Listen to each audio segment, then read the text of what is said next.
Hello, everybody. Welcome back to another episode of A BJJ Marriage, where we talk about our lives as a married jiu-jitsu couple.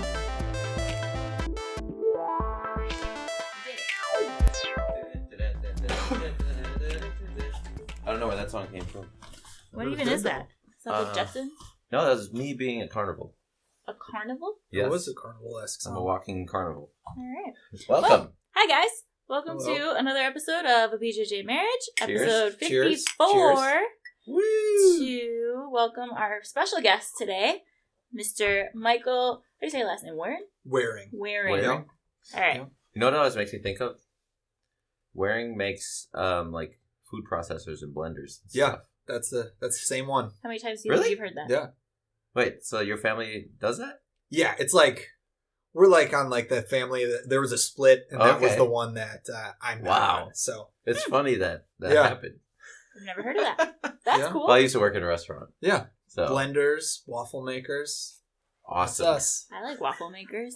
Waffles sound good. I just saw someone post yesterday, Josh Byer. I know you listen to this. I saw your post yesterday when you had posted your waffle from Hawthorne Coffee, and it had Mhm. Fruity Pebbles and whipped cream on it, and he said it was the sluttiest waffle that he's ever seen. And I was like, Mm. that is amazing, and I also want to bite.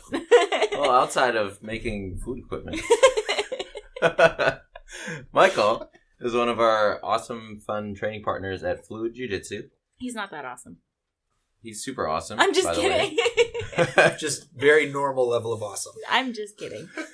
I actually just told someone like 2 weeks ago, I was like, you know who's becoming one of my favorite people on the planet is Michael. That's very nice. You guys are definitely two of my favorite people. Oh. Oh. For sure. And you can tell what rank he is. Yes. Since he forgot his belt, that automatically means he is a... White belt. For sure. I'm at the end of the line today. Yes. He showed up, he's like, I forgot my belt. I'm like, end of the line. It's definitely of course I forgot my belt. Same It thing. happens. Don't need it. But yeah, so you've been training for what? You're going on a little over 6 months at this point? Yeah, 6-7 months. Yeah. We've been doing this podcast longer than you've been training. Oh, Yeah. That wow. makes me feel old. How many stripes do we have on our podcast? Probably two. Probably two. Yeah, maybe. 2 straight white belt podcasts. Let's go.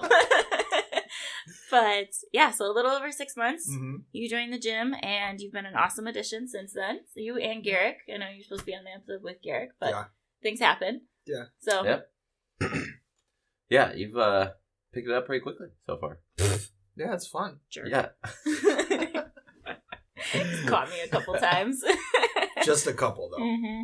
That was good, though. But yesterday, specifically, you had your first day of competition. Even Yeah. the first day of, like, experiencing one, and your first day of competing yourself. Yeah, it was a whirlwind. You signed up this week. Yeah, Yes. I signed up Wednesday. What made you decide, I should compete this weekend? Professor was like, "You should do this," and I was like, "Okay." I guess I'm doing this. I guess I'm doing Yes. this. I'm not gonna be the guy that didn't do it. Yes. Yeah. That's the same thing that happened to me. I was like, I'm thinking about competing. And he was like, you should do it. And I was like, well, he's probably going to be my father-in-law, so I should probably listen to him. Yeah, that makes So sense. then I did it. It's a good experience. And now that you have the first one out of the way, I think now you can train for it, especially not 2 days ahead of time. Yeah, And yeah. you can be prepared and know what's coming at you, and it'll go much better. I think so. Yeah, I think what really caught me for like wanting to do it was he kept talking about how it's 30 classes Mhm. of Like, like per learning match. experience. Yeah.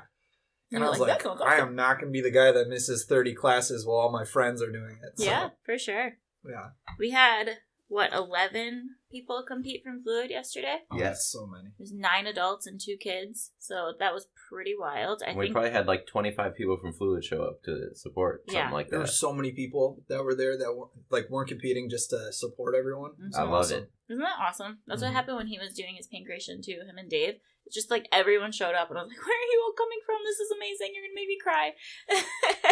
But yeah, we had a lot of people there and it was kind of funny because I don't know if you were you were probably just trying to chill and relax, but like I had a posse behind me the whole day. Yes, Oh, yeah. you definitely did. Everyone was following around you Yep. because like we knew where the next match was. Yep, and every time one match would end, they'd be like, "All right, Brittany, what mat are we going to?" And I'm like, "Mat 8, let's go." And That's they're like, exactly "Mat what 8." it was. And I then told her that she needs like one of those signs that she can put over her head that people can follow, like a tourist. like a tour guide. Yeah, she could, Yeah. or she could just wear like an outfit like you wear. So it's competition. It's Well, just then- the bright colors. Yeah. I was wearing the shirt. Yeah, But but she you was had like wearing a the sweater. sweater on top. It was cold. Yeah. But yeah, so when he said that, I was like, dang, missed opportunity. I should have totally carried around Garrick's fat head. Yeah. And just been like following Garrick's head. I was, someone just handed that to me at some point, and the amount of like looks and like points and side whispers I could hear from everyone, I was like, Jada said that she Yes. couldn't do anything seriously because everyone just kept staring at her with like a 4-foot head of Garrick. yeah, especially because like the matches are so far apart. So For You're- real. Look Yeah. at this. It gets Yeah. bigger than her. yeah, that is Oh bigger my than God. her. I love it. We should put that picture on the cover. Yeah. You should. That kind of sums up the day. Yes. Right? Absolutely. Anyway, so we had 9 competitors 11. and 9 adult competitors Oh, and okay. 2 kids, and everyone did really good, actually. I Yeah. would say everyone, including you. I know you probably don't agree, but I really do. It was your first competition, and you, like you said, signed up on Wednesday. So I don't think that you were able to get the type of training that you kind of necessarily need for a competition. Yeah. And you just went in there, which, seriously, more power to you. That's more balls to the wall than anyone else that went in. Well, I mean, I appreciate that.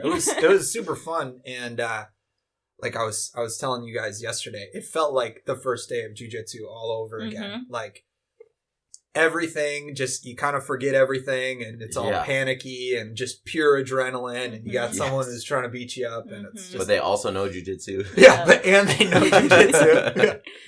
Yes. It How is many a matches different did you experience. have total? I just had to. How'd that go? Lost the first one, got subbed with an X choke from Mount, and then lost the second one in overtime from a guillotine. So, Overtime, that's though. right. yeah, it was overtime. Did you hear me screaming at you at that second one? Did you hear what I was telling you? No, So in that second one, you went into overtime, and you guys were both just doing your stand-up game or whatever, and I went over there, and I was like, Michael, you have to be aggressive! You have to get him! If it goes to ref decision again, you will lose! I was screaming, and I think because I had jumped in a little late, and all these people that were around me just stared at me like, whoa, this chick. Yeah.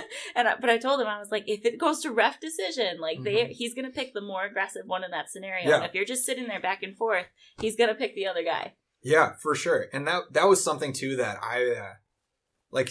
All of it was a learning experience, but the whole overtime thing, I was really hesitant to shoot. And then after like talking to you and talking to Brent, I was like, Should have just gone for it. yeah, I should have just gone for it right away because that sort of outcome, like a ref's decision or anything like that, because Yeah. it was 0-0 going into that. It wasn't like Mhm. we were just racking up points on Yeah, each yeah, other yeah. that entire time. Yeah. Sure. One takedown would have taken the whole match. Mhm. Yep. Mhm. That's one reason, if you look at my competition matches, I do not hesitate at anything. I just like go. for sure. And people are like, whoa, we're going. Yeah. I remember when I was Set the training tone. for mine too. Do you know who Adam Matson is? The purple belt? He's only Mm. there every once in a while, but he gets me ready for my competitions, and that was one thing that he drilled with me over and over. He's like, you need to be the aggressor. Yeah. You need to go out there, you need to set the tone of the match right away, and you need to put it on them. And so one of these matches, I don't even remember why it just like hit me, because I didn't do that the whole time, but that one match I went in there and I was like, I'm going to go and try to kill her. And I just went out there and I grabbed her collar and I was like, "Rah!" And I like dropped her to the ground. And then later on, Adam was watching that match and he's like, I loved the aggression in that. And I was like, I don't know what came out of me, man. Yeah. He's Yeah. like, no, you need that. Oh, for sure. And I felt that way more the second match than I Yeah. did the first match. And it took like the 2-hour gap for me to come down from that adrenaline of the first match. But now, like, even since getting home last night and sitting on the couch trying to relax, I'm like going over all the things. I'm like, even when I was in that guillotine, I had the sweep that I probably should have done there. And like, Hindsight's all- 2020. yeah, all of that. Or like, Did anyone record yours? I'm sure they did, but I think that is safe on their phone, not being watched. You gotta watch it. You do. You have to. learn like Yes, I did. more from watching it also. Yeah. On top of the experience that you have, that 30 matches, Mhm. Mhm. another like 10 matches from just watching your Yeah. competition. like, I know when I prepare for competition, I also watch past competitions. Yeah. Because then it helps me, like, first of all, get in the zone. And then secondly, like, oh, I shouldn't do that anymore. Or, like, I'm way better than that. That would not happen nowadays. Yeah. Yeah. Like, I think that when Garrick looks back at his matches, he's going to look at how he should have passed the guard a couple times. And he's going to be like, why didn't I pass that guard? Even though I was screaming, pass the guard! I think you set a record for how many times, like, well, all of us did. Yeah. The amount of times we saw the open guard and we're just like, dude, just get that foot through, man. The guard is open. Even though, what are you doing? He was really sloppy quarter guard. And he was injured on that last match. I know. He told me he was trying not to throw up. So. That too. At dinner last night, we did watch his match, and you see the moment, and it was like faces of pain right there. Yeah, I saw his arms like shuddering. Yeah, when he was like posturing in guard. He was like, and like afterwards, he told me what happened. I was like, "That's why you were doing that." Yeah. Everything makes sense now. Mm-hmm. Yeah. But anyway, that was my point, is you should watch your matches, absolutely, and figure out when the guard's open and start feeling for that more. Yeah. But I can almost guarantee, without even having heard you say it, that you now know what you need to work on this week. Oh my gosh, yeah. And or not even just this week, but until the next time, right? Yes. So what is that? Oh, for me, definitely get on top, stay on top, because I definitely let things happen to me more than being the aggressor. Yeah. Mm-hmm. And that's just like the underlying thing for both of those matches was me not really doing everything I could to be the aggressor in that. Yeah. Yeah. But it's a totally different setting too. Like Totally your different. brain is in a different spot in competition mode than it is in the gym. Absolutely. And so I think you were really focusing on the defense part of it, and you weren't even like, it wasn't even registering to you like, oh, I need to get on this guy. Oh yeah. It was like I need to not die. Yeah, for sure. And like even like the things, like I try and stay pretty relaxed in the gym when I roll and see things as they come up. But when that experience was happening where I didn't like all that adrenaline and everything going on, I didn't see anything. Nothing was there because I was so focused on just don't die. Yeah. You were reacting. Yeah, for instead sure. of responding. Yeah, because it was such a fresh thing. Yeah. Yeah. The only time that I did a terrible competition was when I went into it with the mindset of, I'm going to play and see what happens and just have a good time with these competition matches. And I think I got way too comfortable with my jiu-jitsu because typically I do have the aggressive mindset and I go in and I do well. And that time I was like, I'm just going to see what happens and play with it. And that time I got demolished the entire competition. Yeah. And since then, I have started every match like forward, aggressive, double leg, put them blast. on their blast double legs. Yeah, just make them defend the whole time. And when you're defending, it's so hard to switch back into an attack mode. Oh my gosh, yeah. Unless you have fantastic jiu-jitsu where you can change the momentum of the match. Yeah, absolutely. Yeah, but I've only done a couple purple belt matches, but especially in white belt and blue belt, you're going to find that that's the case. Yeah.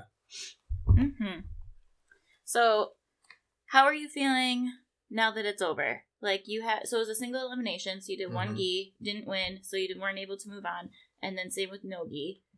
But that's not always the case because there's plenty of people who did not win their first one, and then they still were able to keep going because they had less people in their bracket. Yeah. And they went for bronze right away. Yeah, I think you were in like the 185? Yeah. Yeah, so 185 white belts, like that's like 12 people all the time. So, of course, that one was going to be a little bit harder. That's what I started out as also. Yeah. How are you feeling about your weight? You want to cut down, go up? I absolutely want to cut down. Like, that was like the built-in caveat. I was like, I usually would do like 170, but we'll do 185. Like, just as a way to like make myself feel more comfortable and not try and cut weight with a few days and stuff like that. And not have to add that pressure into it. Yeah, but like, yeah, I could tell I was against guys that were 185, like pretty naturally. Yes, or people that were like 195 and cut down. Yeah, yeah, that's exactly. The second guy for sure was one where I was like, you're a big guy. Yeah. Yeah, it's crazy how when people know jiu-jitsu, but then they put that like all of their body and strength behind that jiu-jitsu, it becomes a whole different type of jiu-jitsu. Oh yeah, and 15 pounds. That doesn't happen at the gym. Totally. Yeah, like if you were to cut down to 170 and you were on the top of that bracket at 170, and everyone else was Garrick's size at 162, then it would be like a totally different game for you. And that's what changed for him is like he used to be, 205 before he started jiu-jitsu. Mm-hmm. So he first competed at the 185, cut down to that. And then he's like, this is terrible. I'm not doing this again. Yeah. So now he's been doing 170 ever since. Yes. Yeah, and I just feel better. Like, 170 is just a way more comfortable weight for me. And then, Yeah. Agreed. Well, you also probably won't sign up 3 days beforehand next time. No, definitely. I'm not going to do that ever again. Yeah. But, I mean, are you glad you did it? Oh my gosh, yeah. Because I'm sure, did you feel like you learned 30 classes? Yeah. Yeah. Your body feels like you learned 30 classes, I'm sure. Yeah, I feel like I did 30 classes in one day. So what was your biggest takeaway then?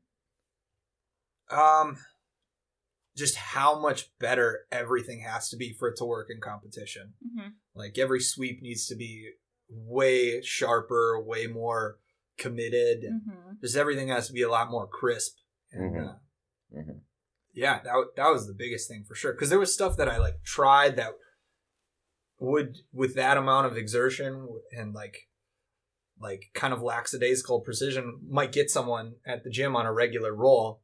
Mm-hmm. But like competition, no way. Mm-hmm. No way. And that's why when people do end up training for competition, they try to stick to what they know. They try to stick to the beginner stuff. Like you don't really see until you like get to brown and black levels, like fancy things happening in competition. You see most people using the basics, using their side control, using their knee on belly, using their sweeps, like, and it's typically things that they are good at. Like they're not going to try this crazy sweep that they saw on YouTube 3 days ago. Like they're going to do the scissor sweep. They're going to do the knee push sweep because that's what they have built in their brain. And you just have to keep drilling it until you got it. And then you'll learn based on all the body types that you do end up training with, what's going to work for you and what is not. And then you start going with people your own size. You're like, oh, I can do this. Yeah. In competition, I use knee slice and over-under passes. Yeah. And stack passes. That's about it. Yeah. What we learned in beginner class 4 years ago. Yeah. So how did you feel about your takedown game? And I'm not even necessarily saying you specifically, but I mean like actually starting on your feet and having to think in the moment how you're working. Like how was that for you? It was an awful experience. Like I have no wrestling background or anything like that. So after I was like, I kind of started thinking about competing on Monday and I was like, I'm going to start standing just to like see what it's like. And I got like 2 takedowns in like the whole roll period that we did. I was like, okay, maybe it's not that bad. But then like you put resistance and someone who's trying to actively also not get swept and take you down. It's like, no, that doesn't work. And just it was totally different experience. And that's like why I pulled guard the second time. And yeah. It happens. Yeah, for sure. Takedowns are a whole different mindset, honestly. Like they're hard. And like I remember also training super hard on a fireman's takedown because I love them. I'm actually pretty decent at them. I can find them pretty well. But then I got in competition and like you said, the resistance there, I could not get it. And then it threw the rest of my whole match off. Totally. And I remember like Bergman having to tell me, it's like, just because you love the firemen's doesn't mean it's always going to be there. You got to keep moving. You got to do something else. Yeah. And I'm like, but I didn't have anything else planned. Like I wanted to do that. And then it didn't work. And it was like, brain's gone. Oh, exactly. Yeah. So that's one nugget that I would definitely recommend for, well, anybody competing, but definitely white belts and blue belts is you have a good move and you're going to try that move. But most of the time, the first move that you try is going to be resisted. Yeah. So you've got to have something that follows up immediately from that first move. Mm-hmm. So it's like when you're boxing, you got the jab and you got the cross. You put them together, it's lethal. If you just throw a jab, it's not that bad. If you just throw a cross, it's not that bad either. But when you put it together and alternate it, it becomes very hard to block both at the same time. Mm-hmm. And you can find that analogy in every position in jiu-jitsu. You got to find the jab and find the cross and put it together somehow. Maybe sometimes you go cross jab and the jab works. Maybe sometimes you do jab cross and the cross works. Yep. Mm-hmm. Sometimes you go for the jab and the jab works immediately and you're like, oh, this is fucking great. But yeah, that's a good feeling. But it probably won't work in competition. But yeah, you got to remember, for every move that you try, look for the most common defense. And look for the most common counter to that defense. Every move has a counter move, and then every counter move also has a counter move. Right. And that's the art of jiu-jitsu. Yeah. And that's why you just keep learning, even as a black belt. You're like, okay. Yeah. Yeah. And speaking, again, of Adam, that she referenced before. I don't know why that sentence came out weird. Anyways, he says that a good wrestler will shoot like 1 or 2 takedowns at a time. Because the first one gets defended, the second one, it will take them down. And then he says a great wrestler, you have to shoot like 3 or 4 takedowns before you take them down. Mm-hmm. And then like the high level wrestlers, you have to chain 5 takedowns before you get to take them down. Yep. Oh my gosh. Because they can counter like 4 or 5 takedowns at once. Yep.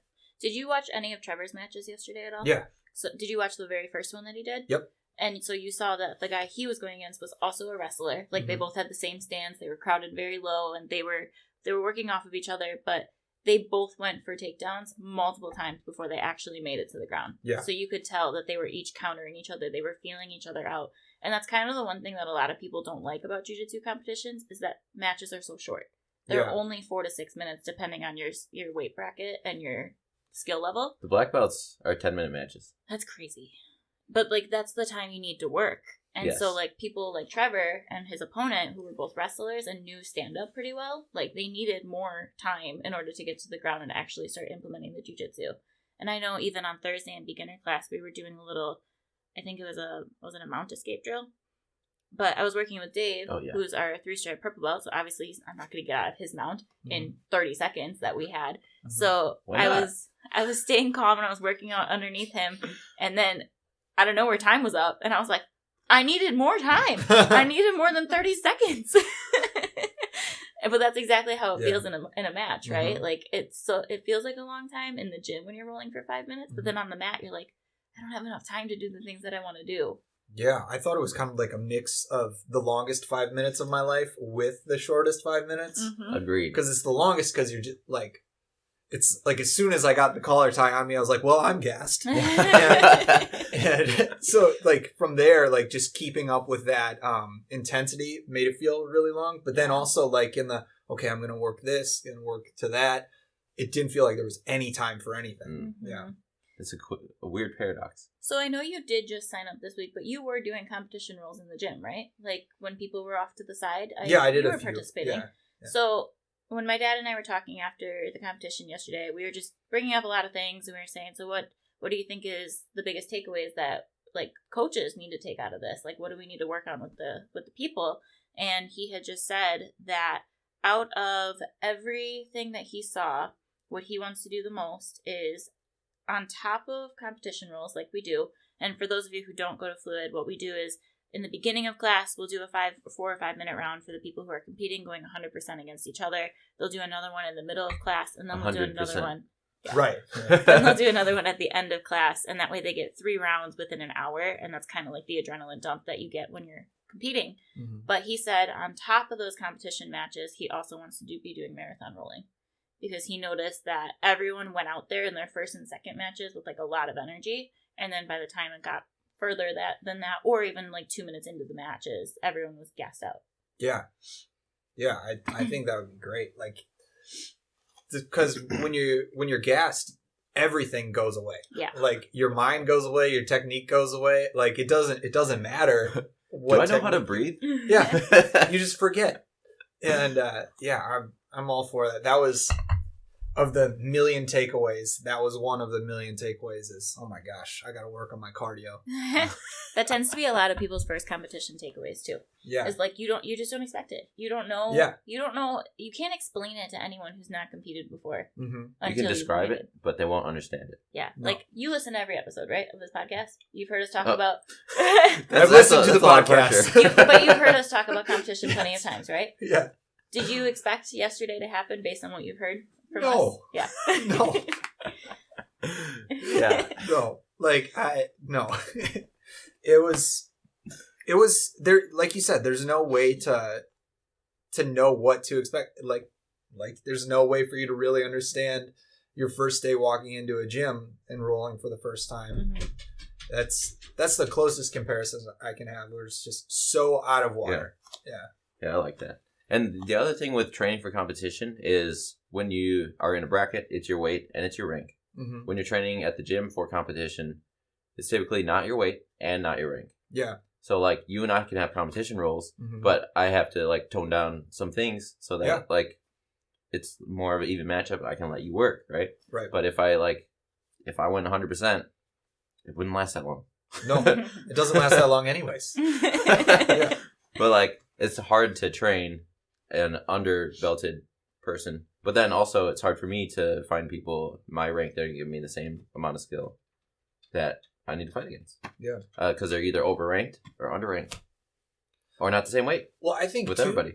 it was something that it was so odd to see, like, who did well and how they did, and despite, like, weight or age bracket or anything like that. It's like certain people did really well, and, like, I got completely, like, tuned up. And I was like, oh, I usually, like, feel like we have good roles when I go against certain people. Yeah. And they did really well, and I got tuned up. Yeah. And, like, that's one of those things where I was like, this is an odd feeling, you know? Yeah, that is. And even within, like, the same bracket, Anthony won his first match. Anthony and I were the same weight. And yeah.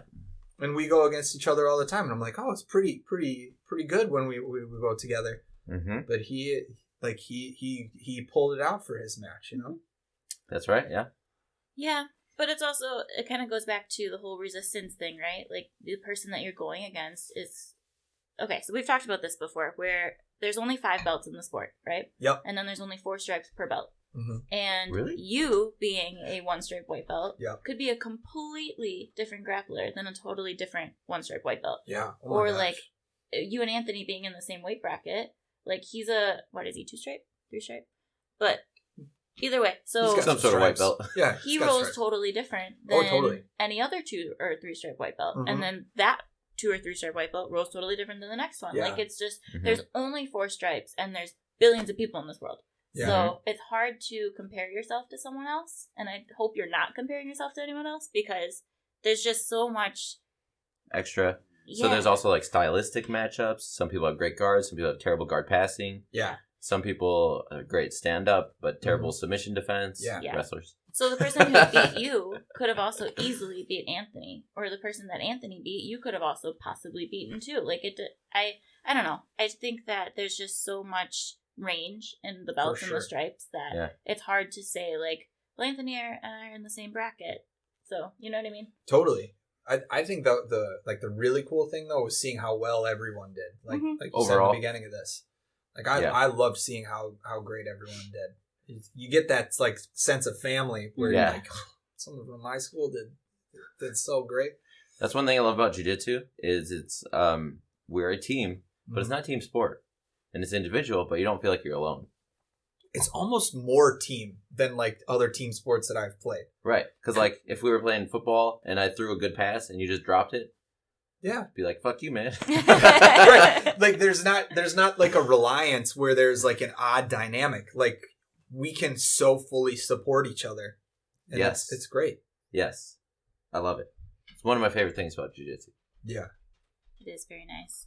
But like you said, it is a very individualized sport too, because when you are out there competing, it's you and it's you alone. Mm-hmm. And then you're putting all this pressure on yourself too, because you want to exceed not only your team's expectations, but also your own expectations. Because, like, no one goes into a competition saying, I'm going to lose this match. Like, Right.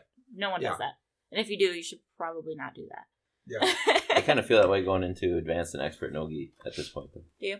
Yeah. I'm like, this could be some savage motherfucking black belts in here. And, like, I'm an okay purple belt, but, like, I don't know. If someone grabs my heel, I'm going to tap. Yeah. Yeah. I could see it. But I'm glad that you were able to experience this once. And are you planning on doing another one this year, or are you going to wait a while? I've already been looking up when the next one I can do is. You do April 9th in Chicago or May 28th in the Dells? I was thinking the July Dells one. Oh, there's a July one? I think there's one in the beginning of July. It's either Dells or Chicago. It's I think within driving it's Chicago. distance. Chicago. I'm going to do that one. Me too. April's a little tight. Yeah, April, there's not too much time to work. But there's one on May 28th that already a lot of Fluid members have signed up for. I was thinking about it, but, well, two of my friends aren't going to be there, so. Yeah. Oh. I'm really sad about it. Yep. So there's a competition in the Dells on May 28th. But we're going to be having a great time at a wedding. We will. You will. We will. I'm just sad because we never miss competitions, especially close to home. Well, I've never missed a wedding that I've been invited to, so. That's true. We're going to have a great time at the wedding. But, weddings are, like, very fun. Yes. Yeah. We had 3 of them this year. I'm in all 3 of them. Ooh, yeah. That's awesome. Yeah, Miss Popular over here. Right? Yeah. I just get to be, like, candy for her or something. I don't know. Arm candy? Yeah, that's it. I get that. That's the word I was looking for. I was going to say eye candy, but I was like, wait, no, I'm not eye candy. Well, to be arm candy, you have to be eye candy. Oh, good luck. No comment. I'm going to go out on a limb and say that he dances at weddings. Oh, yeah. Yes. There was one wedding recently last year. I was the only person on the dance floor for a good, like, hour or 2. Completely unsurprised by it. Yeah, it was really weird, but I did not care. No, I could see you like pointing and be like, you coming out? Yeah? No? That exactly happened. Yeah. Multiple times. I laughed at people. They did not come. You know, usually when I get lassoed, I gotta go out there. I know who to make my +1 in the future. Hey, Smart. if you ever need some arm candy. Oh my god. That's funny. But yeah, so we're not going to be at the May 28th Grappling Industries in Wisconsin Dells. But lots of people will be, so congrats and good luck to all of our competitors. Future congrats. Yeah, future congrats. No, what we can say now is we're going to get them fucking prepared so they're going to destroy. Well, that's what I told Ashley yesterday when she signed up at the dinner table last night. She looked at me, she's like, you won't be there? I'm like, I will get you ready. Like, yeah. I will work with you all the way up until that week. Like, yeah. we will get you there. Yeah, I'm pretty sure I just decided in this moment. Okay. After our vacation next week, I'm going to roll hard as fuck with everybody until April. Because I got to prepare for Pans. Oh, yeah. Yeah, cool. That's good. So, no mercy. Sorry, guys. Looking forward to it. But I need to get in that mode. Maybe the 2 of us together could keep down. Yeah.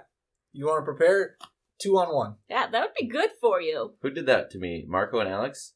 Yeah, or Lewis and Marco? I had Lewis, Marco, and Alex on my back at one point. Okay. And Alex almost got me to rear naked with that. His little tiny arms. His arms are so strong. He's 72 He's pounds. like... And then I saw him yesterday get a kid in a rear naked choke, and I was like, I've been there. Yeah. with that 10-year-old, and it is You're not watching fun. your kid roll, you're like, I know how awful that is. That sucks. Yes. He's a strong little thing. Oh, that's so great. He did good yesterday, too. He did good. Yeah, everyone did really well. Yeah. There was medals all across the board. Mm-hmm. Mm-hmm. Gold, silvers, bronzes, and no medals. Yep.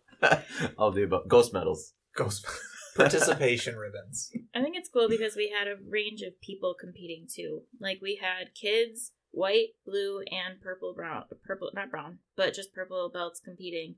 And also, Masters kids. and executives. Yeah. I was going to say we had, like, a 10-year-old, which was Marco, and then we also had Marco's Rome. 10? Yeah. What? Yeah. Are you serious? Yeah. Isn't that crazy? Wow. He's going to be a monster. Can't wait to see him in the future. Monster. Remember the name, Marco, you better panic. Mm-hmm. Have you met Marco yet? I have not. Oh my gosh, you gotta meet Marco. He is just like the most chipper little kid, and he's just he's a godsend, seriously. I love that child. He reminds me of me as a child, but way more calm and more Polish, less Chinese. That was very... More Polish. You really molded that one into you. No, he's got such a big heart that anything you teach him, he's just a sponge. He soaks it up, and then he just does it. And he has better kicks than 90% of the adults at Fluid. That's awesome. Mm-hmm. He's amazing. Him, Alex, and Lewis actually do private lessons with him to get ready for pancration and competitions. So the 3 of them together just are little dominant fireballs. And they still didn't use the triangle defense we did on Tuesday. Yeah, kids. They're not watching this, but maybe their parents are. Those are my 2 takeaways yesterday. Is I said we need to work on triangle defense because I saw lots of people get there. Guillotine defense? Yeah. Guillotine, yeah, but I don't like guillotines. Well, okay. But more reason to do guillotine defense. I know. I do need to work on it. But triangle defense was something that I noticed a lot of people would get either stuck in or really, really close to getting stuck in because they would try to pass the guard, but they wouldn't control the legs when they were doing it. And the other thing I saw was most frustrating was I saw so many people get to bottom half and not do anything with it. It was a stalling position, and it made me so mad. Bottom half guard? Well, that's kind of like your spot, though. Like, yeah, you like bottom half. I do like bottom half guard, but I just saw so many people either holding it and not moving and not doing anything with it, or just having a really sloppy bottom half. Like, they weren't even holding it, and it would just be open, and then I'd get mad at the opponent for not passing it, because I'm like, what are we doing right now? Do you guys know jujitsu? I hope there's phone recordings out there of you just yelling, what are we doing right now? Was anybody going to do anything? Just throw in the towel. You guys are done. I should go back and watch all those videos that I recorded last night, because I Well, we don't have like 3 hours. I know. I was yelling in every single one of them. Like, seriously, with Garrick, I got so irritated on that last one. I was like, pass that guard! Like, I didn't even say pass the guard. I said, pass that guard! That one! Right there! Pass it! I was so mad. And then with Bontempo, I screamed at him in his video, too, because he made this really stupid face. And I was just like, you knock that off right now! That was a topic of conversation. Yes. The outbursts. Yes. Yes. But Gary, Alex's dad, little Alex that we were just talking about, Gary actually told me that I was like the mother of the group. And Lewis's dad also told me that. They were like, you're just so like motherly to these people. I'm like, well, I have to be. Someone has to shape them up. This is like the least surprising thing I've heard. Besides Nick's dancing at weddings. Yeah. Nick's dancing at weddings, you being the mother of the group. Mm-hmm. Common knowledge. Yeah. It's obvious. Yeah. You know what I'm realizing right now, too, is how many of the people that competed yesterday, it was their first time. Mm-hmm. Yes. Like Trevor, Garrick. Yep. Thaddeus. Mm-hmm. Yes. Mm-hmm. Has Dave? Romer competed before? Yeah, he has. Yeah. Romer has, yes. This was his second or third one. I can't remember. But yeah, he's done it. I know that that third. he actually has a group going on Facebook. So if anyone is listening to this and you are over 50 and you're a blue belt, Romer has a group on Facebook, and he's looking for people. I think it's just 50 and over. I don't think it has to be a blue belt. I thought it was blue. Anyways. But he's really looking for more competitors, because when he does compete, he only gets maybe one. Yeah. So he wants to find people who are willing to maybe not even like do a competition, but just spar with them. Yeah. Just because, it is different when you're going against someone who's a lot older, a lot younger, a lot smaller, a lot bigger. Like, size and age does matter. Was that a pretty normal, like, breakdown of the different brackets? Like, I felt like there were 1 million people in my bracket, but then, like, one weight class up, there was, like, 2. Mm-hmm. Every weight class, sorry, I shouldn't say much about weight class, but age class and belt class really diminishes the pool of competition. Mm-hmm. Okay. Well, so think about adults the older. is 18 to 30, and then masters is 30 to 40, and then there's 50 and up, basically. And how many 50-year-olds do you know that want to go out there and try to... And how many 50-year-olds you know that are blue or purple? Mm-hmm. That's true. So, yeah, it just gets smaller and smaller. Have you ever heard, like, the cake analogy? No, tell me that. If you think about, like, a wedding cake, for example, and how it's tiered, the bottom tier is the biggest one, right? And that's your white belts. Like, everyone starts off and there's like, oh my god, this is great, this is amazing. Or you can even compare it to competition, and, like, all the white belts are there and they all want to compete. Then you have the next tier. That's your blue belts. You've now faded off the white belts who don't want to do it anymore. They've gotten injured. They're not competitors. They just don't feel like it. Then the next tier is the purple belts. And then it goes brown. And then that top tier is the black, because very few make it all the way up. Actually, I think black belt tier should be way bigger in IBJJF. IBJJF, yeah. But, I mean, a local competition, there were like 3 yesterday who did it. Yeah, so that's because if they compete at black belt, they're competing at IBJJF. Yeah. And that's true. But, like, if you can take the cake analogy into either just, like, gyms in general or competition, whichever way you want to think about it. Anywhere you go, there's going to be more white belts than any other color. Yeah, for sure. And that's just what happens. But it is what it is. And so, obviously, the older that you get and the higher rank that you get, like, Ellie was signed up for this, but she's a 140-pound female purple belt in her 30s. Yeah. How many of those are in Wisconsin? There's literally no one else for her to go against. Yeah. So, like me, I'm still in my 20s, so I'd be in the adult bracket. So my tier would still be kind of at the bottom and bigger. But I'm also, female is also, like, lower than male in general. Yeah. But being a smaller blue belt, younger female, the only thing that I got going for me there is the younger part. Yeah. If I was in my 30s in the master bracket or even the executive bracket, like there would be no one for me. Mm-hmm. We've seen a purple belt compete against a white belt woman just because they're women, and masters. Yep. That's fun. It gets to be a little crazy. The women in the sport is definitely growing, though. Like, absolutely, it is, and we love it. Yes. Yeah, it's awesome. Dadius actually said that we are the future, and I was like, I love it. Now we just gotta get everyone's wives in. Yeah, that is like your grandmaster plan. It's just to yeah. get everyone's girlfriend and wife. Oh my gosh! It's not. Here's how we double the size of fluid. Yes. Actually, even just last night, I was talking to Trevor. I was just texting back and forth with him after I sent him a couple pictures. And he was just like, oh, yeah, my wife ended up getting those videos that you couldn't. So thanks so much for getting that one. And I was like, that was your wife? And he was like, yeah. And I was like, well, why didn't you tell me that? I would have tried to convince her to come.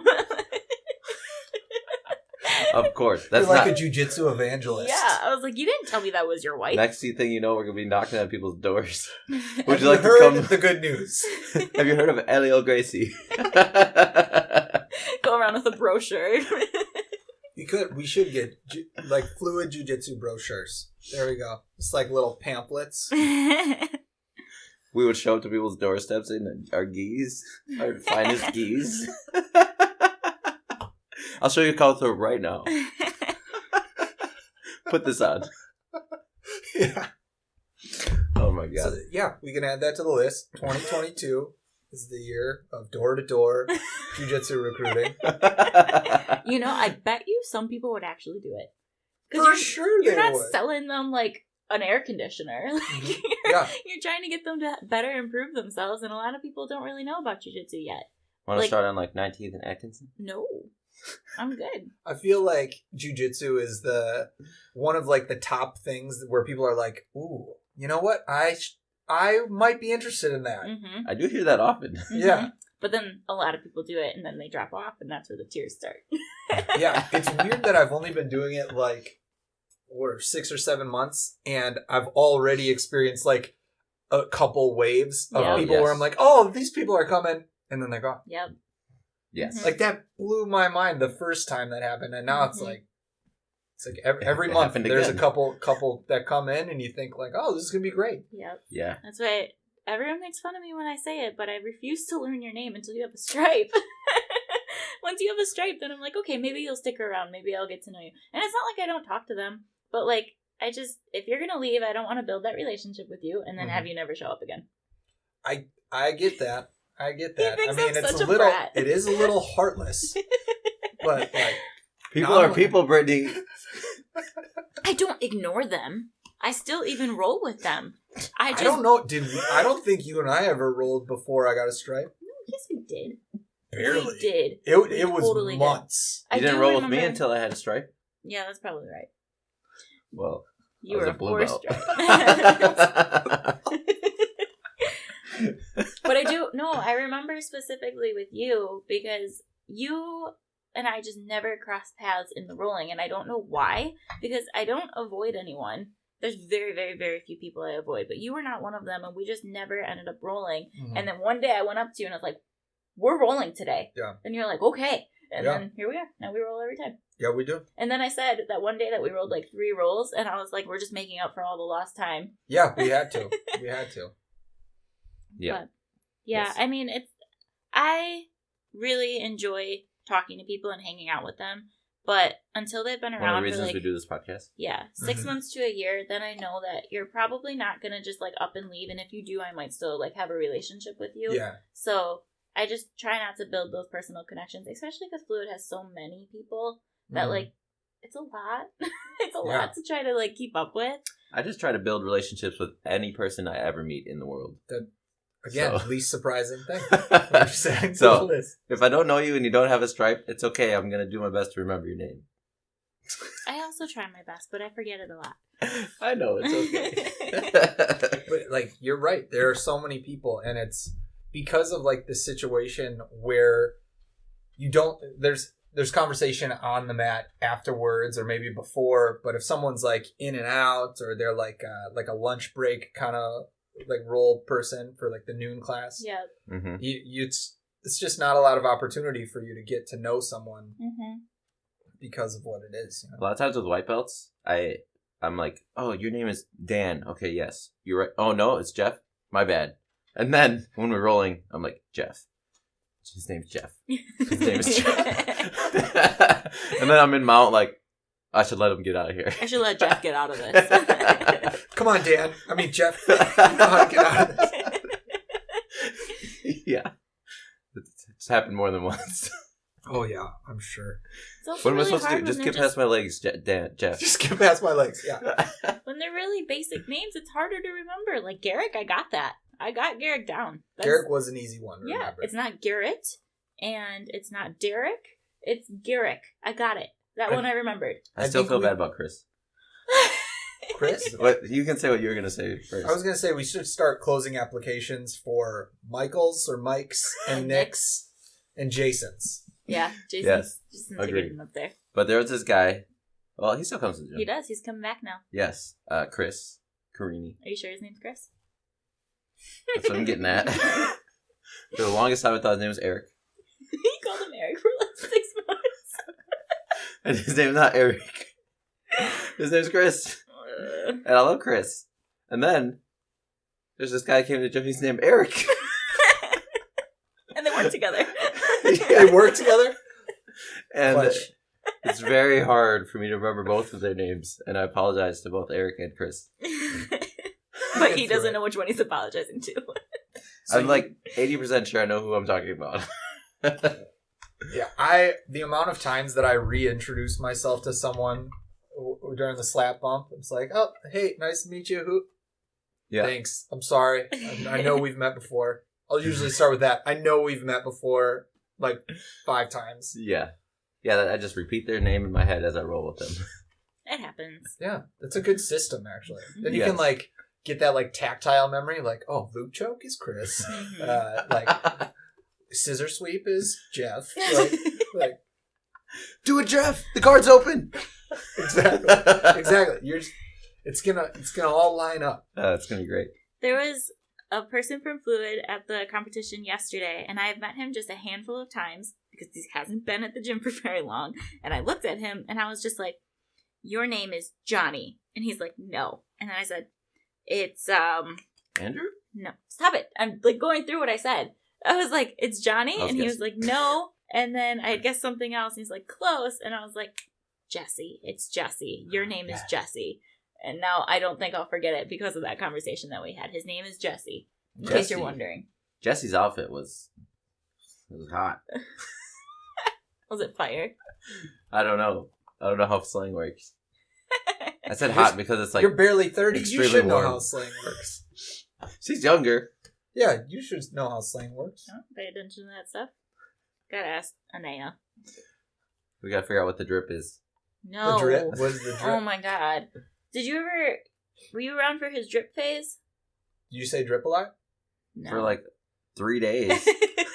It was a while ago, It was so a that's short why I can't phase. remember. I don't remember if it was like 6 months ago or a year or 2 months ago. I but- wore my aquarium spats, my dinosaur rash guard, and it was super colorful board shorts. And drip is your outfit. Okay. See, I didn't know that either.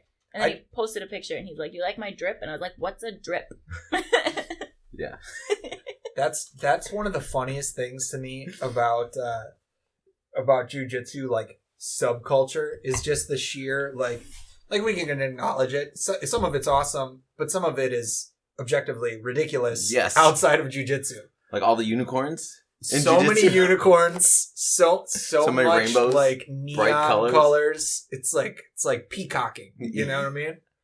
But it's Yes. awesome, and Yes, it fits it with is. that. Mm-hmm. But at Yes. the same time, it's like I wouldn't wear that to work. Mm-hmm. So, No. did you guys see the all camo Ghee yesterday? Yes, at the that was so competition? cool. I saw like 3 people wearing it. Really? I think people are wearing it just to I couldn't like, see any of them. support.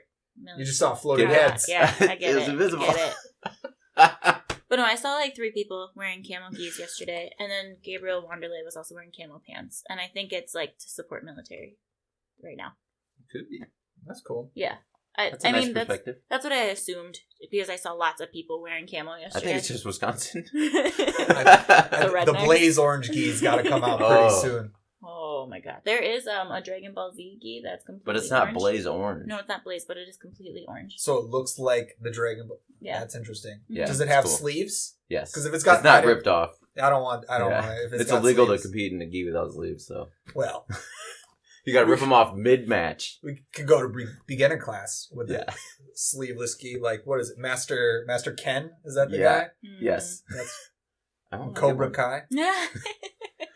There's a War Tribe gi right now about the Joker. I did see that. Did you see it? I The did. black That and looks cool. purple and green one? Mm-hmm. I'm not a big Batman person, but I think it looks cool. It is cool. The inside's all fun. We're essentially like a war tribe. Tribe. Yeah, we've also said, like, because he wears War Tribe all the time, and I have a War Tribe, and we've warned on the podcast plenty of times that we're like, we should really get War Tribe to sponsor us. Yeah, I because wore War Tribe yesterday. War Shout Tribe. out War Hey, Tribe. Here you are, War Tribe. Yeah. This is your offering. we do orders from you frequently, in case you didn't know. Bulk, large orders. Right? He's Yeah. about to do another one. Yep. Very soon. I might get one. I really like the artistic liquid. Which Oh, maybe, I've seen that one. That Is one it in cool. males too? Because I know it's in the females. I really like it. Apparently Karen also wants it, so her and I can be twinning. You should. I just wish I didn't wear the most common gi size in existence. Yeah. See, I wear... Apparently mine's very common too, because it's completely sold out of everything except like pre-sale on War Tribe. Yeah, me too. Hey, Sad. my heart goes Mhm. out to you. Bud. Mine's sold out on every website of every gi manufacturer. A2. A2. I'm A2L. Oh, you're a little bit better. Just a little bit longer. That's it. Damn. Yeah, yours go up pretty high too. I know Ellie Mhm. hates that because she's pretty tall, and Oh, she's like, pants. I can't buy pants that don't go up to like my knees when I'm sitting. Yeah, I mean, I like it because then like, well, my first gi was like the A3, and I felt like I was like Drowning. completely drowning in it. And then they shrink up and they fit a little bit better. But I don't like that whole like where you like your heel is like stepping on the back of your pants. Yeah. Couldn't do that.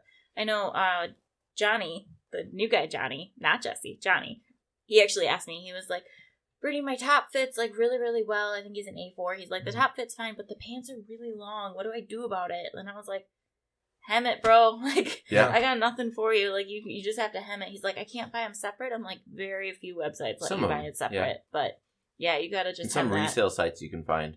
Yeah. I feel like the gi top is more important anyway. Yeah. Because the gi pants are really just Yeah. there to like add to the outfit and a little bit of grips on the knees. But With besides this that, with this gi top, I've blown through 3 pairs of gi pants. And these are hand-me-down gi pants from someone else. These are karate gi pants.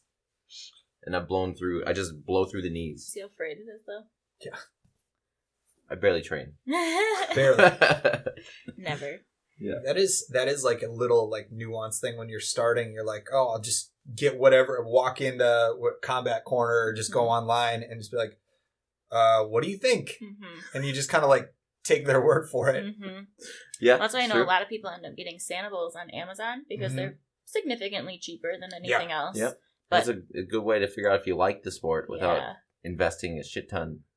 Yeah, Like you're right. wearing like gold right now. like Ashley, when Ashley signed up, so she's been training for a year now, so good for her. And she just signed up for another year. I'm so excited. But she signed up on day one and then bought $1,000 worth of gear, and I was like, girl, like Good for you her, don't even just know if you committing like to it. it, That's though. what she said. She's like, when I jump in, I just jump all the way in, and I I was like, love that. all right, cool. But I was like, that's She a was lot like, of stuff. it's stimmy season.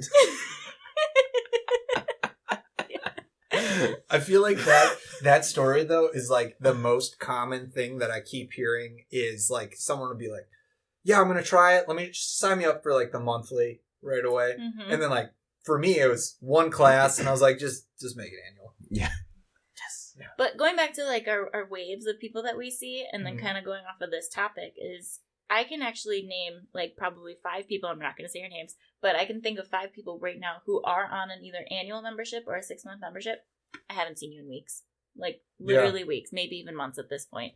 And I would really love to see you guys again. So if you're listening to this, I would really like it if you could come train with me, especially some females that I'm thinking about right now. I understand for sure life gets in the way, but Mhm. life coaching advice would be make it a small commitment so that when it's just like one day a week you go to class. So that way you don't feel like you're overcommitted. Because if you have a goal of going like 4 times a week and maybe you go one day and the second day you miss it, you're going to feel like you failed your commitment and then not commit to the rest of the week. And then you're going to feel shitty about it instead of feeling accomplished for going the 1 day a week that you wanted to go to. Yes, Yeah. I agree. So start those types of routines as small as possible. Yep. Where it seems like it's too easy to not get done. That's exactly how you want to start new routines, new processes, new habits. Yeah. Again, I'm not going to say their name, but there is one specific girl at Fluid who was really excited when she signed up for a 6-month membership like 2 months ago. And I think I've seen her once in the last 2 months. And I was like, oh, I really wanted to like teach you and roll with you and make you good and all this stuff, but I just haven't seen her. And I see her post on Facebook and I'm like, you're alive. I was just about to ask you who, and I was like, oh wait, never mind. We're not actually sitting on the mats next to each other. Yeah, no. Well, the cool thing about even saying stuff like that is it's because you want to see those people. Yes, we care about them because we're a fluid family. Yes. Absolutely. That's one of the big things that keeps people coming back to class is like, we will reach out to people and be like, hey, I haven't seen you in a couple weeks. You all right? Yeah. Oh, I knew I loved it when I missed just a couple days in a row because it's life. Yeah. I got a text from Brenton. It's like, hey man, like, everything good? Yeah. That's when I was like, ugh. This is the gym for me. I loved it. You're never going to get a text from Experience Fitness like, we miss you. Right. I mean, you might. It'll be automated. Yeah, exactly. You haven't checked in 7 days. You spelled my name wrong, bro. Like, to talk about the other side of things, though, too, for a while, I was just, like, going to every class I could. And then... I remember that. Yeah, I would. And, like, my whole thing was, like, I'm not going to plan days off because, like, life gives you enough days off from different things that come up. And then eventually, like, your body just is like, oh, you sit down. I was worried about you for a little bit, actually. Like, when you first signed up and you were, like, all in and you were coming all the time, I was like, man, I really hope he doesn't quit. Like, I really hope that he doesn't get so burnt out from, like, changing his entire lifestyle to be here all the time that he just ups and leaves. Because that happens a lot. For sure. It is a common occurrence. Like, they get so excited, they get so invested, and they come, like, 4, 5, 6, 7 times a week, and then after, like, 3 months, they're just burnt out. There's a name for that phenomenon. Is it? It's called Goldilocks period. Really? Or, no, honeymoon phase. Sorry. Yeah. Honeymoon phase, yeah. Goldilocks is later.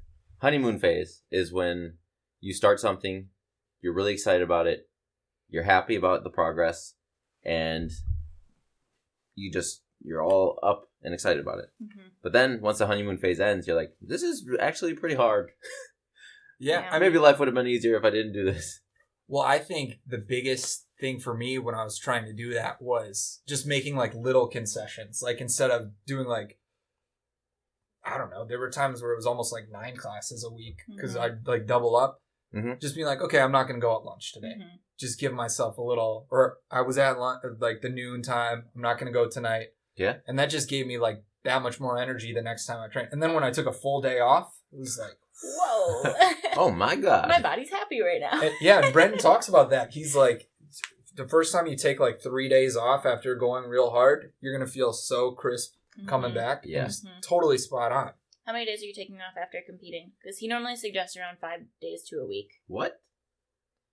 Just so you can recuperate. What the hell are you talking about? I was going to take today off. Yeah. I have a rest day. It's called Sunday and Monday. I mean, and then I go back. Abro took off for a couple days after his first one. Like, that's just normal. Like, people, because we were just talking right before we started recording how sore you were and how it's crazy how many muscles you use. And then, I don't know, after competition, you're supposed to just, like, kind of let that build back up. Take a few more days than you normally would. Maybe not a week, but if you go, I don't know, if you skip 1 day, maybe you'll skip 3 days or something and then get back into your routine. Yeah. But that's the other thing about being a white belt, too, is that you have to find your routine. You have to figure out what works for you, figure out how you can still incorporate this in your life while maintaining your family and your social life and your work life. Like, you have to find that balance because you don't want to go all in, change everything, and then get burnt out, right? Oh, for sure. But you also want to be able to incorporate jiu-jitsu if you love it and you see it staying as a part of your life. You don't want to be into it too much, and you want to also give your body a break, too. So it's finding that work-life balance with it. My philosophy with after competition is if something's sore, if I'm actually injured, obviously I'm going to figure that out and take the time to heal that, because that happened once. But if I'm like sore or whatever, I'm just going to roll lightly until that soreness goes away, and that helps me kind of like naturally stretch out whatever is sore. Yeah, keep moving and stuff. Mm-hmm. Like get it some blood flow. Still use it because eventually, if you wait like too long, you start to become like stiff, rigid, and like you got to work past that again. Mm-hmm. Yeah. Yeah, and you probably also don't want to take too much time off either, like to relax, just because then you do start losing that cardio as well. Like What does relax mean? I do know that after vacation, because typically if we go on vacation, we train maybe once, but typically not really at all. We're rolling on the beach. Yeah. People But are when gonna be we like, are those two like are they okay? But when we take time off after vacation, like I'll come back and it'll only be a week, but I'm like, whoa, like okay. It goes away real fast. Mm-hmm. Especially vacation because you're eating a ton.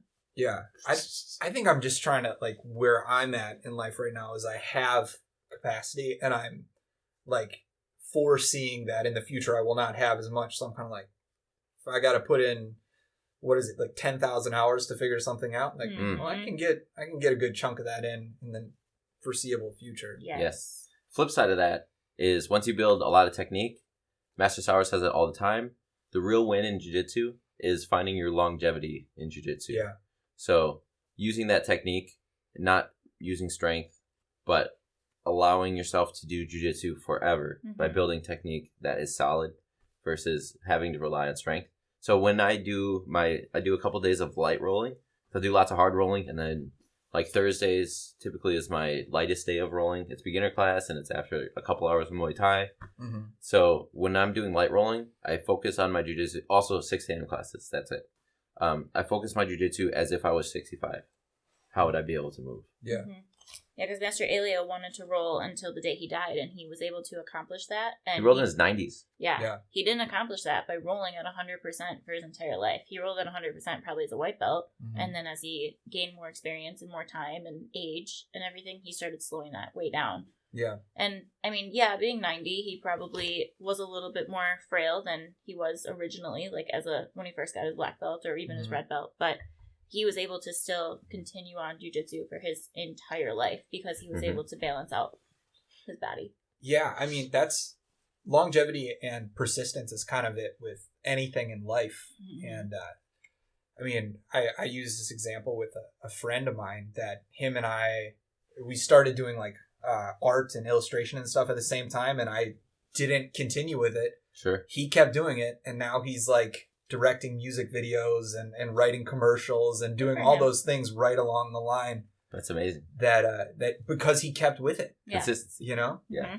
And it's like seeing that example and like thinking about that and how applicable that is to every other area, like jiu-jitsu, it's like, yes. And even Brenton talks all the time about like how all these people that were so good and he just stuck with it. And those people are still like blue belts, purple belts, and he's obviously a black belt. Yes. But it even continues after black belt. Like Master Sauer, when he's in town, he'll tell us. He'll be like, the amount of people that I see quit after they get their black belt is just astounding to me. Because we were telling this to Jose, actually, just at the camp last weekend. He was asking me, he was like, why do people quit at blue belt? Like, I'm a blue belt, and I don't feel like quitting. And then I've said that, too. I'm like, I'm a blue belt. Like, I don't have any dreams of quitting at all. And Nick was telling Jose, he's like, most people see it as an accomplishment. And then once they get there, they're like, all right, I'm done. And I think that's how some people perceive black belt, too. It's like, okay, I made it. Now I can be done type of thing. I 100% do not remember that conversation. Really? I 100% think you just made that up, and that did not happen. We were sitting in the corner. I definitely would have said that, and I have said that before in my life, but I do not remember that at all. We were eating chili. Well, I know you guys, it might have been you guys or Brenton or whoever one of the upper belts was talking about was like thinking about even the black belt. Like the majority of your jiu-jitsu life will be as a black belt if you stick with it. Yeah. So, isn't that wild? Yeah, that is a complete head trip right there. Wow. And then right now it seems so far away. You're like, miles. Crap. Whoa, bro. Hundreds of thousands of miles away. He's actually told me quite a few times in the last couple of weeks, just because I've been nursing so many injuries. And he's like, that's part of blue belt, though, is you just have to now figure out how to make it longevity and make your body last. Keep yourself healthy. Yep. He's like, you've now went past your white belt phase where like you're going at 100% all the time. Now you have to figure out how to roll and who to roll with and what to do and how to take care of yourself. Mm-hmm. And that's part of blue belt, apparently. Yeah. That's my philosophy, at least. Yeah. Yeah, for my phase, made it. For my phase right now, I know Mike Coy was telling me, he's like, first year, you just hurt all the time. Like the entire first year just hurts. Bruises. Yeah. Constant bruises. There's bruises and you zig while someone zags. Mm-hmm. No, yeah. Both the white belts didn't even know they were supposed to zig or zag. Mm-hmm. Yeah. And we just zig and zag right into each other. Yeah, exactly. There's lots and lots and lots of analogies for white to black belt. Maybe we should do a whole episode on that. Like write down as many as we can think of in the next couple weeks, and then just go through them. That'd be kind of a fun episode. But there's just so many. Like I know we talked about the cake, and there's just I can think of 12 more right now. I'm not going to. There's the bowl of soup. There's the alphabet, language, not alphabet. Even alphabet too. There's just so many. We won't even get into it because we're late. Whoa. What do you mean? But yeah, so what else? Yeah. Did you have anything else to say about the competition that maybe we didn't get to? Yeah, final thoughts on competition.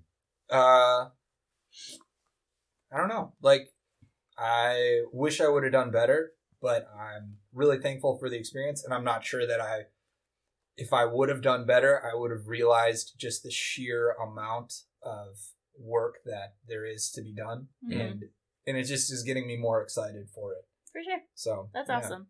We always say you learn more from your losses than your wins too. Yeah. So I mean, I know you weren't unfortunately able to experience that win, but seriously, you're gonna come out of this so strong, and you're gonna learn so much from it. And even at maybe not today or even this week, you're gonna realize everything. But like throughout the next couple weeks and the next couple months, you're gonna think back to yesterday, and you're gonna be like, oh my gosh, yep, okay, this is what I need to do. Mm-hmm. Or when you watch your matches. Yeah, yep, which I will do. Yeah. And the phrase is always you win or you learn. I think it's just you learn. Mm-hmm. No matter if you win or lose. Yes. Mm-hmm. You always learn. Even if you win, like I can tell you, everyone who won at Fluid yesterday, they did not execute their match perfectly in their win. Oh, for sure. There's no one who ever executes a match completely perfectly except for like maybe Gordon Ryan.